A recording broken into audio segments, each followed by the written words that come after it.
Hi, my name is Jay. Your name is? Harry. Harry? Good to meet you, Harry. And your name is? Brina. Brina. How you doing, Brina? You're over there being a supporter of Harry's. That's great. That's great. So we're out here in Mount Helix in La Mesa, California, and we're asking the big question of people. What do you think is going to happen to you after you die? The 100% chance we're all going to die someday. We just don't know when, right? What do you think is going to happen, Harry? I have no idea. I really don't know. You don't know? Don't know. It's just Never really entered your mind? I mean, it has, but I mean, there's so much hype about it. I don't really know personally. Yeah.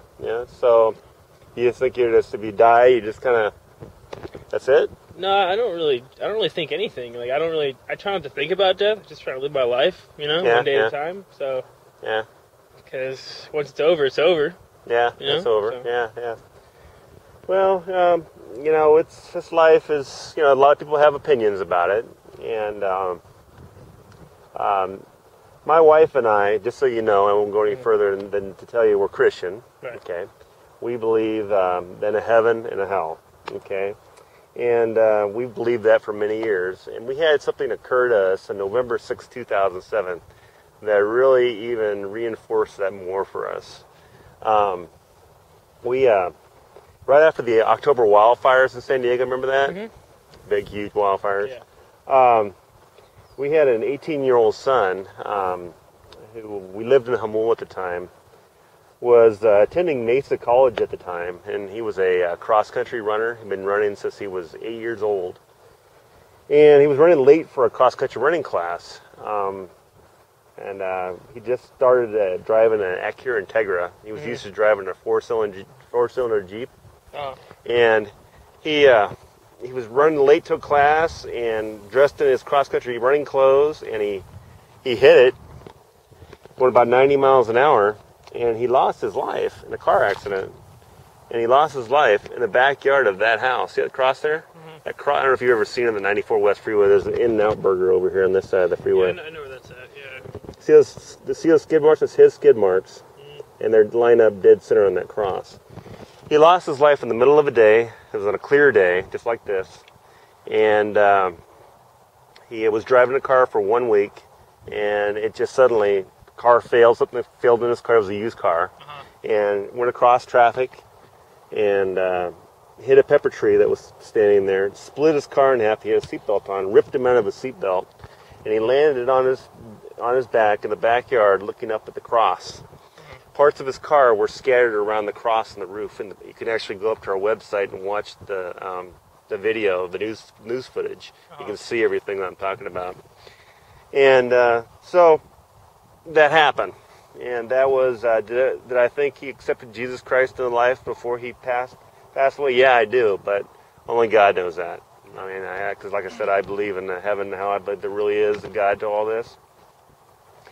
So that was a trial in our life, which we're all going to have trials at some time in our life. Something's going to lose a loved one, lose a friend, something's going to happen. And we're just thankful we had a relationship with God because He's the only one that's gotten us through it. Yeah. And a lot of people don't believe in nothing. They believe, just kind of handle it on their own, and they take other alternatives like drugs, drinking, whatever to get through their depression. That they have through something like that, and we feel that the Lord has really helped us kind of go through this.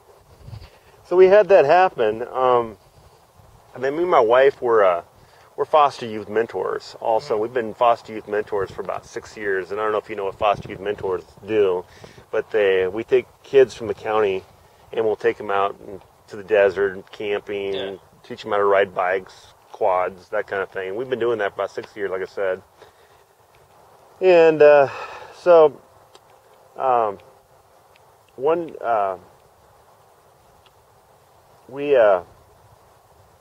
we've been looking into adoption when we were foster youth mentors for a number of years. We've been talking about it and talked it over with my son, actually.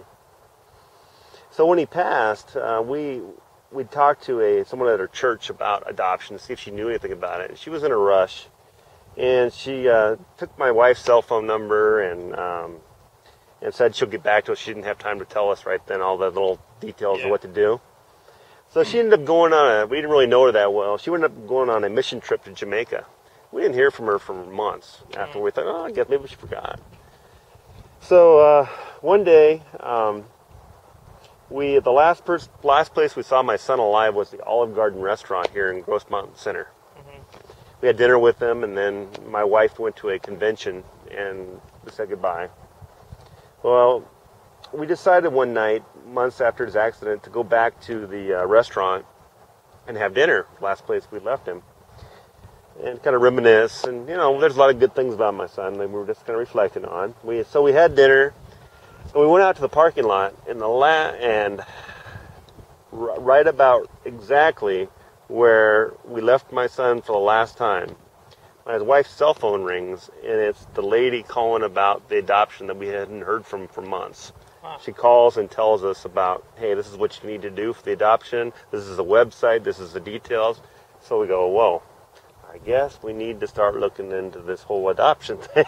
All right. So we did. And in fact, the boy we're adopting is here today. He's down below. He's playing dominoes. Oh, nice. Anyway, I don't know if you saw him or not coming up here. But anyway, he's 11 years old. And when we went to meet him for the very first time, we were given a address. We didn't know where this place was. My son was headed to Mesa College when he died that day. We're given the address, and we live in Hamul. So we're driving out there, going right, left, right, left, right, left. We start noticing we're getting close to Mesa College. We go, why are we getting so close to Mesa College? We keep getting closer and closer. We're at the entrance to Mesa College. Oh, wow. And my wife's cell phone says, their GPS thing, says turn left. So the place he's staying at borders Mesa College. Oh, wow. Right there on it. Yeah. So we had he died in the backyard of the House of the Cross. He had that happen.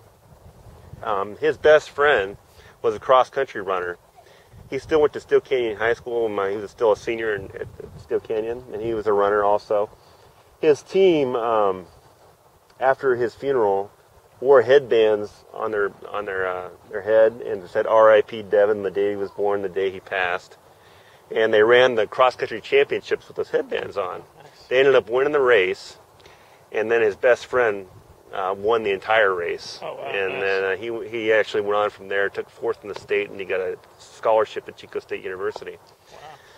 So, but I think, God was working in that because my son's best friend accepted Christ at my son's funeral. So, we think that some of the aftermath, some of the stuff that occurred. The other thing that happened was my son was an organ donor. He donated his body to LifeShare. It's an organization that takes donations and stuff for body parts. And when we got a letter from a boy that wrote LifeShare thanking us for the donation. They said they mailed it to us, and a real nice letter. It was from a boy, an 18-year-old boy from Mater Dei High School, who was a pitcher there and a football quarterback. And he told us after we met him, he said that he blew out his arm, and my son gave him a tendon in his arm to get Tommy John surgery. So he actually got a tendon from him.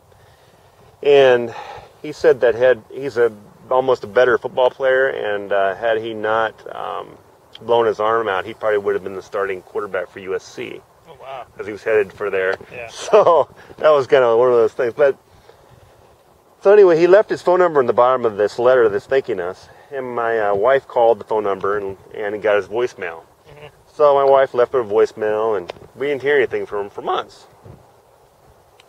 So one day, we're taking one of our foster youth mentees out on a bike ride. So we're driving down the 94 freeway, and right in front of this house, guess what happens? A crash? Right in front of this house, when we're driving, taking this kid. Call. Yeah, another phone call. Oh, wow. My wife's cell phone.